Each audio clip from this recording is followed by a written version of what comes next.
ഇന്ത്യയിലെ ഏറ്റവും സമ്പന്നമായ സ്റ്റേറ്റുകളെ കുറിച്ചാണ് ഈ വീഡിയോയിൽ പറഞ്ഞത്. സമ്പന്നമായ സ്റ്റേറ്റുകൾ എന്ന് പറയുമ്പോൾ ഇന്ത്യൻ സാമ്പത്തിക വ്യവസ്ഥയിലേക്ക് അവർ ഏറ്റവും കൂടുതൽ കോൺട്രിബ്യൂട്ട് ചെയ്യുന്ന സ്റ്റേറ്റുകളാണ്. അല്ലാതെ ഇപ്പൊ ജനങ്ങളുടെ ജീവിത നിലവാരം നോക്കുമ്പോൾ ചിലപ്പോൾ അവിടുത്തെ ജനങ്ങൾ അത്രത്തോളം സമ്പന്നരായിക്കൊള്ളണമെന്നില്ല. പക്ഷെ എങ്ങനെ നോക്കിയാലും ഇന്ത്യയിലെ ഏറ്റവും സമ്പത്തുള്ള സ്റ്റേറ്റ് ആയിട്ട് വർഷങ്ങളായിട്ട് നിലനിന്ന് പോരുന്ന സ്റ്റേറ്റ് നിങ്ങൾക്ക് ഊഹിക്കാൻ ഇപ്പൊ തന്നെ കഴിഞ്ഞേക്കും, അത് മഹാരാഷ്ട്രയാണ്. കാരണം മുംബൈയൊക്കെ മഹാരാഷ്ട്രയിലാണ് നമുക്കറിയാം.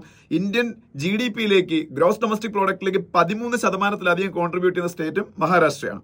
അത് കഴിഞ്ഞാൽ ഇന്ത്യയിൽ ഏറ്റവും കൂടുതൽ സമ്പത്ത് ജനറേറ്റ് ചെയ്യുന്ന സംസ്ഥാനം എന്ന് പറയുന്നത് തമിഴ്നാടാണ്. ഇന്ത്യയുടെ GDP-യിലേക്ക് അവർ ഏതാണ്ട് 8.9% കോൺട്രിബ്യൂഷൻ ചെയ്യുന്നുണ്ട്. മൂന്നാമത് വീണ്ടും ദക്ഷിണേന്ത്യൻ സംസ്ഥാനമാണ് കർണാടകമാണ്. കർണാടകവും ഏതാണ്ട് 8.2% ഇന്ത്യയുടെ GDP-യിലേക്ക് കോൺട്രിബ്യൂട്ട് ചെയ്യുന്നുണ്ട്. നാലാം സ്ഥാനത്ത് ഗുജറാത്താണ്. ഇന്ത്യൻ സമ്പദ് വ്യവസ്ഥയുടെ 8.1% കോൺട്രിബ്യൂട്ട് ചെയ്യുന്നത് ഗുജറാത്താണ്.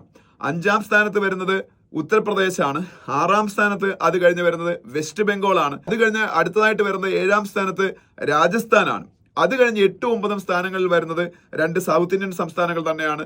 8-ാം സ്ഥാനത്ത് തെലുങ്കാനയും 9-ാം സ്ഥാനത്ത് ആന്ധ്രാപ്രദേശുമാണ്.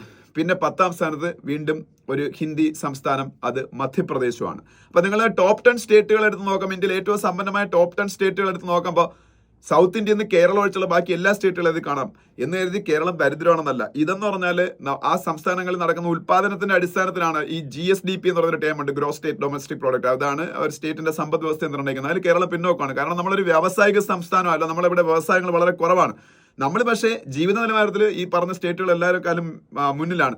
അത് മെയിൻലി റെമിറ്റൻസസിന്റെ ബേസിലാണ്. ഇന്ത്യയിൽ ഏറ്റവും കൂടുതൽ വിദേശ രാജ്യങ്ങളിൽ നിന്ന് പണം ഒഴുകുന്നത് കേരളത്തിലേക്കാണ്, മഹാരാഷ്ട്ര കഴിഞ്ഞാൽ. അപ്പം മറ്റു രാജ്യങ്ങളിൽ നിന്ന് പണം അയക്കപ്പെടുന്ന അത് സ്വീകരിച്ച് നമ്മുടെ സമ്പദ് വ്യവസ്ഥ വളരുന്നുണ്ട്. അപ്പൊ അങ്ങനെ നമ്മള് ജീവിത നിലവാരത്തിലൊക്കെ ഈ സ്റ്റേറ്റുകളെക്കാളും മുന്നിലാണ്. പക്ഷെ അപ്പോഴും സമ്പത്തിന്റെ ഉൽപാദനത്തിന്റെ അടിസ്ഥാനത്തിൽ എടുത്താൽ മഹാരാഷ്ട്ര, തമിഴ്നാട്, കർണാടകം, ഗുജറാത്ത് ഒക്കെ തന്നെയാണ് ഇന്ത്യയിൽ മുന്നിൽ.